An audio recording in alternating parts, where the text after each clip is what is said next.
All right, so get ready because today we are going deep, deep into the world of conversation. Ooh, I like it. But not just like, the everyday chit chat. Right. This is about like the real art of conversation, how to really connect with people, get your ideas across, Yeah. and maybe even like subtly influence the room. Mm. Our guide for this deep dive is this book, The Art of Conversation by Catherine Blyth. Okay. And it's got a lot of really interesting stuff in it. Oh, yeah. Like she uses all these historical anecdotes and psychology and even some humor Mm-hmm. to help us understand how powerful our words can be. Interesting. Have you ever noticed like how some people just seem to have that magic touch Totally. when it comes to conversation? Yeah, like they just know how to work a room. Exactly. So today we're going to unpack some of those secrets. I'm excited. Me too. Yeah. Okay, so one of the things that really struck me in this book was how Catherine Blyth frames conversation as social engineering. Ooh, social engineering. Yeah, I know it sounds kind of intense, Right. but it's actually not as nefarious as it might seem at first. Okay, I'm curious. So basically what she's saying is that every time we talk to someone, Mm-hmm. we're kind of shaping perceptions, building relationships. Right, like we're putting ourselves out there. Yeah, and we're also trying to achieve some kind of goal. Even if it's just like to make a friend or something. Exactly. Like let's say you're at a networking event. Oh, I hate those. I know, right? But imagine you're there and you want to make a good impression. Yeah. By understanding how conversation works, you can actually tailor your approach to achieve that goal. That's a good point. Or like, imagine you have to deliver some like difficult news to a colleague. Ooh, that's always tough. Right. Knowing how to frame that conversation can make all the difference. For sure. So it's less about like manipulating people Yeah, and more about being aware of those dynamics and using them to your advantage. I like that. Me too. And Blythe provides some really concrete techniques to help us get better at this. Oh, I like concrete techniques. Me too. And one of the most interesting ones is this idea of like 3-second information bundles. It's pre-second information bundles. Yeah, so basically our brains are wired to like latch on to information that's delivered in these short bursts. Mm. And you know how like memorable slogans or speeches Yeah. often use the power of 3? Oh, well, like location, location, location. Exactly. Or life, liberty, and the pursuit of happiness. Yes. Those phrases just stick with you. They do. But how does that apply to, like everyday conversation? What's a good question? Like I don't go around quoting historical speeches all the time. Right, right. So how does this like 3-second rule actually work in practice? Well, it's more about the rhythm and the structure of our language. Okay. Like, think about those quick greetings we use in small talk. Like, Yeah. nice to meet you, or how are you? Right. Those work because they're delivering information really efficiently, Right. and they create this sense of familiarity. It's like you're building a foundation for a deeper conversation. Exactly. It's like setting the stage. So all those small talk phrases that I usually say on autopilot Uh-huh. actually have a purpose. They do? I'm starting to see conversation in a whole new light. Me too. It's like we're all using these techniques without even realizing it. Right. And once we become aware of them, Yeah, we can actually use them more consciously and effectively. that's so cool. And Blythe also points out that even longer conversations often follow a natural structure. Oh, interesting. Like it's kind of like a story. A story. Yeah, with a beginning, middle, and end. Okay, I can see that. Like, you catch up with an old friend. Yeah. You reminisce about the past. You talk about what you're both up to now. Mm-hmm. And then maybe you make plans for the future. Right. It does have a flow to it. Exactly. And this structure isn't just for, like, casual chats. Really? Think about a work presentation. Okay. You start by setting the context. Right. Then you present your arguments or your data, and you finish with, like, a clear conclusion or a call to action. I see. And this structure keeps people engaged. It makes sense. And it helps them follow your train of thought. That's a really good point. This is making me realize how much I just wing it in conversations. Yeah, me too. Maybe a little more structure wouldn't hurt. Right. But what about those conversations that feel like pulling teeth? Oh, you mean the ones with, like, the bores? Yes. The people who just go on and on. Oh, yeah. Blythe has some really fascinating insights on this, too. Oh, good. Yeah, she describes one type as the can you believe it personality. Can you believe it? What's that? So these are the people who constantly demand to be amazed. Like, life is just one big reality show for them, and it can be pretty exhausting for everyone else. Oh my gosh, I know exactly the type. Oh, right. It's like they're so busy trying to be entertained Yeah. that they forget to actually engage with the other person. Exactly. So how do you handle these conversational black holes? Right. Like, do you just politely excuse yourself? Well, that's always an option. Yeah. But Blythe actually suggests that you try to gently steer the conversation in a different direction. Oh, okay. You can ask open-ended questions that invite them to share more personal reflections or opinions. So instead of just like listing off facts or anecdotes, Right. try to get them to actually think a little deeper. Exactly. You want to encourage a more balanced exchange. I like that. And what's really interesting is that Blythe also presents boredom as like a potential opportunity for growth. Wait, hold on. Boredom can be a good thing. She argues that learning to tolerate those quieter moments Okay. when we're not constantly being stimulated Yeah. can actually help us become better listeners and observers. It's like building a muscle for deeper engagement. Exactly. Yeah. If you think about it, have you ever felt pressure to like fill every silence with chatter? All the time. It's like I have to be witty and entertaining every second. But maybe those pauses are actually valuable. You think so? Yeah, it's like allowing the conversation to breathe. I never thought of it that way. And sometimes the most meaningful connections happen in those quiet spaces between the words. This is making me rethink my whole approach to conversation. It is. Yeah, I'm so used to trying to avoid those awkward silences, I get it. but maybe I should embrace them a bit more. That's the spirit. Now, speaking of bringing a little more joy to our conversations, Okay. let's talk about the power of laughter. I am all for more laughter. Who isn't? But I'm curious, how does Blythe frame laughter within this whole art of conversation thing? So she points out that laughter isn't just about jokes. Right. It's a social tool, Okay. and it has many uses. Wait. Oh, Well, did you know that research shows only about 10 to 20% of laughter actually comes from humor? really? That's so low. It is. So what's going on the other 80 to 90% of the time? I don't know. Are we just walking around chuckling to ourselves for no reason? Not quite. Blythe suggests that laughter often acts as a kind of social glue. Social. It can smooth over those awkward moments, signal agreement, or even help us navigate some tricky topics. Oh, okay. I could see that. Like imagine you bring up a sensitive subject with a friend. Yeah. A little well-placed laughter can help diffuse the tension It can. and create a more comfortable space for discussion. So it's like you're using laughter to regulate the emotional temperature of the conversation. Exactly. And just like those 3-second information bundles, we often use laughter instinctively. We do, yeah. But by understanding its power, we can start to, wield it more strategically I like that. and become more skillful conversationalists. I'm starting to see a pattern here. What's that? It's like all these subtle cues and techniques are hiding in plain sight. They are. And once you become aware of them, you can really up your game. Exactly. It's like unlocking a secret code. Now we're talking. So speaking of navigating those tricky social situations, sometimes a little white lie can feel tempting. Ooh, now we're getting to the good stuff. But before we get into the ethics of fibbing, Okay. how does Blythe define flattery in the context of conversation? It always feels like a bit of a tightrope walk. It can be. Like, how do you compliment someone without sounding like totally phony? Right, you don't want to overdo it. Exactly. Well, Blythe highlights how different cultures view compliments. Oh, that's interesting. Like Americans tend to embrace them very openly, Yeah. while Germans might be a bit more reserved or even suspicious. Wow, I didn't know that. But when done well, a compliment can be a really powerful tool For what? for connection and even influence. Okay. It's about recognizing and acknowledging someone's genuine qualities or accomplishments. So it's not about, like, just showering them with empty praise. Right. It's about being specific Yes. and focusing on details that show you've been paying attention. That's a really good point. I can see how a well-placed compliment can make someone feel, like, seen and appreciated. Absolutely. But what about when someone compliments you? Oh, that's a whole other challenge. I'm always so awkward about receiving compliments. I hear it. What do you even say? Well, Blythe points out that even accepting a compliment gracefully can be an art form. Real She calls it compliment disoblige. compliment disoblige. Yeah, it's about finding that sweet spot between acknowledging the compliment Mhm. without seeming arrogant or dismissive.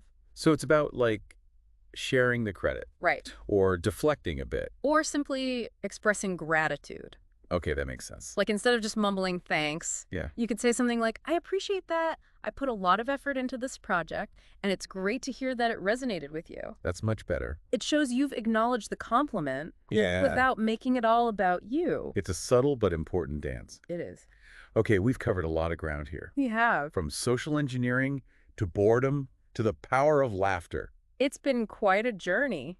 I feel like I'm already starting to see conversation through a new lens. Right. But before we move on, I have to ask, what about those times when things get a little heated? Ooh, good question. What about those conversations where you have to confront someone Yeah. or deliver bad news? Those are never easy. They're not. But Blythe dives into some strategies for navigating these, choppy conversational waters. Okay, I'm listening. And she emphasizes the importance of acknowledging the other person's feelings. Even if you don't agree with them. Exactly. Yeah. It's about approaching those conversations with empathy. And a genuine desire to find a resolution. Exactly. And she offers some practical techniques for doing that effectively. Like what? Well, one of them is the when you do X, I feel Y because Z formula. When you do X, I feel Y because Z. Yeah, it's a way of expressing your concerns really clearly and directly. Without placing blame. Exactly. We can explore that more in depth after a quick break. All right, folks, we're going to take a short break to recharge our conversational batteries, but don't go anywhere. When we come back, we'll be delving deeper into the art of handling those tough conversations, mastering the nuances of shop talk, and even exploring how to, win a verbal war. Ooh, I like that. Stay tuned. So before the break, we were talking about those tough conversations. Yeah, those are never fun. They're not, but they happen. They do. And you mentioned this formula, the when you do X, I feel Y because Z. Yeah, can you, break that down a little bit? Sure. So imagine you have a colleague who's constantly missing deadlines. Ooh, I've been there. So instead of saying, you're always late and it's driving me crazy, Which I might be tempted to do. which is totally understandable, Yeah. but it's probably just going to make them defensive. Right. You could try saying, when you miss deadlines, I feel stressed. Okay. Because it puts extra pressure on the rest of the team to pick up the slack. Oh, that's good. It's way less accusatory. It is, and it focuses on the impact of their actions. Rather than attacking them personally. Exactly. It's an invitation to work together I like that. towards a solution. So it's kind of like a win-win. It is. Everyone feels heard. And the problem gets solved. Okay, now let's talk about something a little, stickier. Ooh, what's that? Lying. Ah, yes. The truth shall set you free. But sometimes a little white lie can be tempting. It can. Like to spare someone's feeling Right. or to avoid an awkward situation. I think we've all been there. But where do we draw the line? That's a good question. When does a harmless fib become, a harmful lie? Blythe dives into this whole idea of intent. Intent. Yeah, what's the motivation behind the lie? Yeah. She actually quotes this philosopher, William Herstein, Okay. who defines a lie as a deliberate attempt to make someone believe something you know to be false. So it's all about the intention. It is. So a white lie to protect someone's feelings Right. might be less harmful than a lie told to manipulate someone. But do you think even those little white lies can have a negative impact? Blythe suggests that they can. Really? Because even small lies can erode trust. Even if they seem harmless on the surface? Exactly. It's like a slippery slope. Yeah, it's like you're chipping away at the foundation of the relationship. Yeah.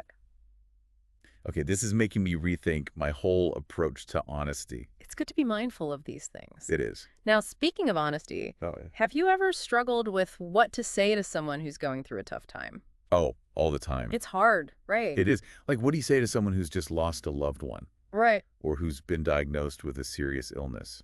Those are really tough conversations. They are, and sometimes silence feels like the wrong choice. It can. But what else are you supposed to say? Blythe acknowledges that silence can be tough. Yeah. But she emphasizes the power of empathy. Empathy. Yeah.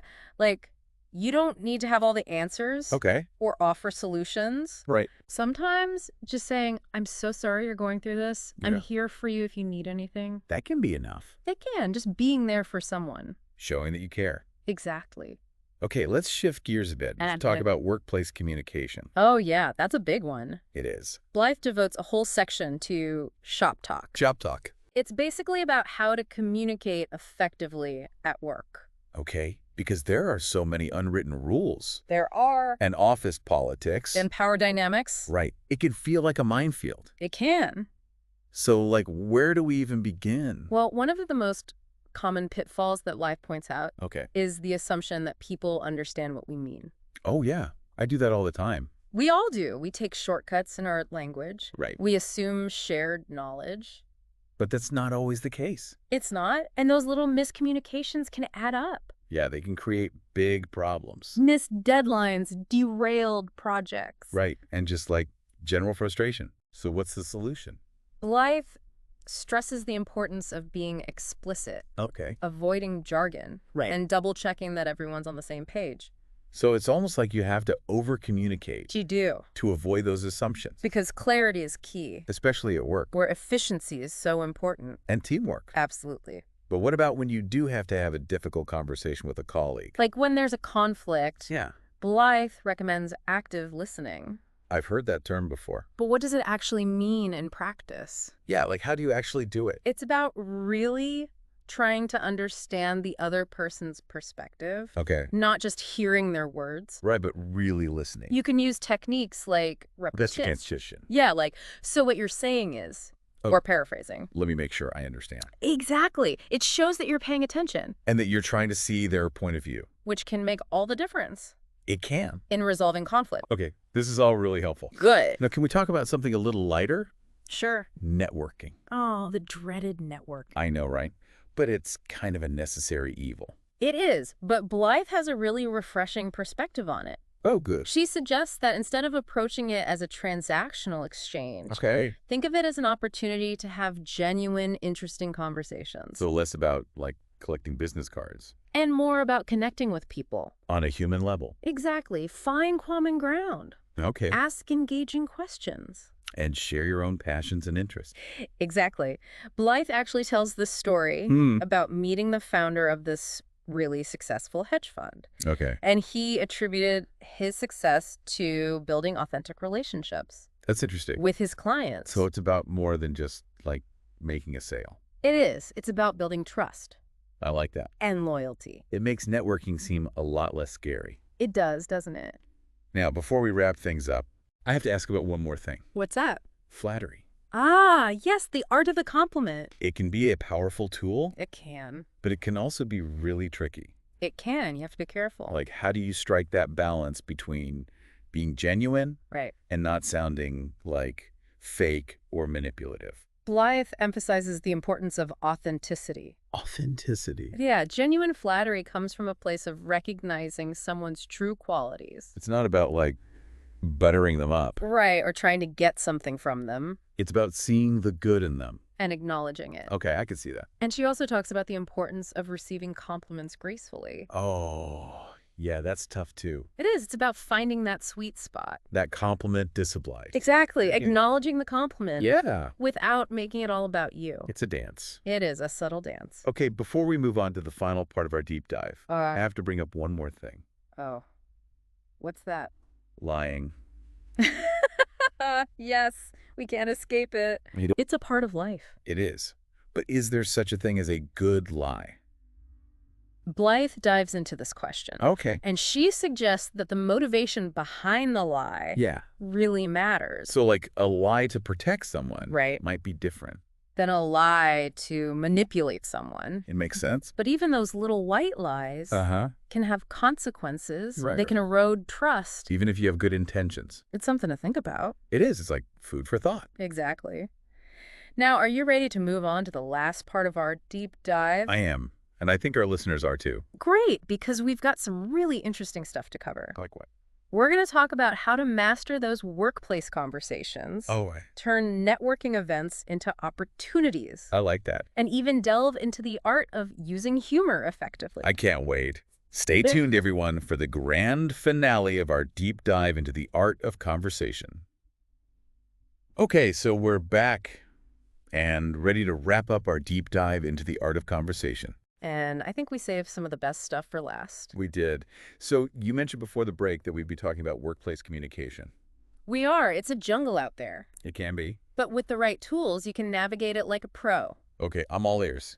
So one of the things Blythe really emphasizes Ah. is the importance of managing expectations. Managing expectations, what does that mean? It's about being upfront, Okay. about deadlines, about your availability, your capacity. Feel like setting boundaries. Exactly. And being transparent. Because when you're not clear, Yeah, it can lead to all sorts of misunderstandings I can. and frustration. Absolutely. And then, of course, there are those inevitable workplace conflicts. Right. You can't avoid them. You can't. So how do you handle those? Well, Blythe recommends focusing on common goals. Common goals. Yeah, finding ways to collaborate. So it's not about, like, winning or losing. No, it's about finding a solution. Works for everyone. Exactly. It's like that win-win scenario. It is. It's about saying, how can we make this work for both of us? Instead of, it's my way or the highway. Exactly. Sometimes you just have to choose your battles. Right, you don't have to fight every fight. Knowing when to let things go. Yeah, that's important too. It's a skill. It is. All right, now let's talk about networking. Oh, networking. I know a lot of people dread it. I do. It can feel so forced It is. and inauthentic. But it doesn't have to be that way. Really? Blythe suggests shifting your focus Okay. from trying to impress people Yeah. to simply having genuine conversations. So be yourself. Be yourself. Show genuine interest in others. And let the connections happen organically. That takes the pressure off. It does. And remember, networking isn't just about your career. Oh, right. It's about expanding your social circle, Okay. learning from others. And just, like, connecting with people. Exactly. Okay, one last thing I wanted to ask about. What's that? Humor. Oh, laughter is the best thing. It is, but I'm not exactly a comedian. You don't have to be. So how do you use humor effectively in conversations? Blythe says it's not just about telling jokes. Oh, good. It's about finding the humor in everyday situations. Okay. Being playful with language. And not taking yourself too seriously. Exactly. Timing is important too, right? It is. A well-placed pause Yeah. can make all the difference. It's about being present. And letting your personality shine through. I like that. So what have we learned today? Oh my gosh. So much. We've covered a lot of ground. We have, from those 3-second information bundles Uh-huh. to the art of flattery And the power of laughter. and even, how to handle those tough conversations. We did. I feel like I have a whole new toolbox for navigating those everyday interactions. You do. And the best part is, conversation is a skill you can practice You can? and get better at. It's like anything else. It is the more you do it. The better you get. So keep practicing, keep experimenting. And keep those conversations flowing. Exactly, because every conversation is an opportunity For what? to connect, to learn, to grow. So well said. Thank you. This has been an amazing deep dive. It has. Thank you so much for joining us. It's been my pleasure. And to all our listeners out there, keep those conversations going. And remember, words has power, They do. so use them wisely. We'll see you next time for another deep dive into some fascinating topic. Until then, happy conversing. Bye, everyone.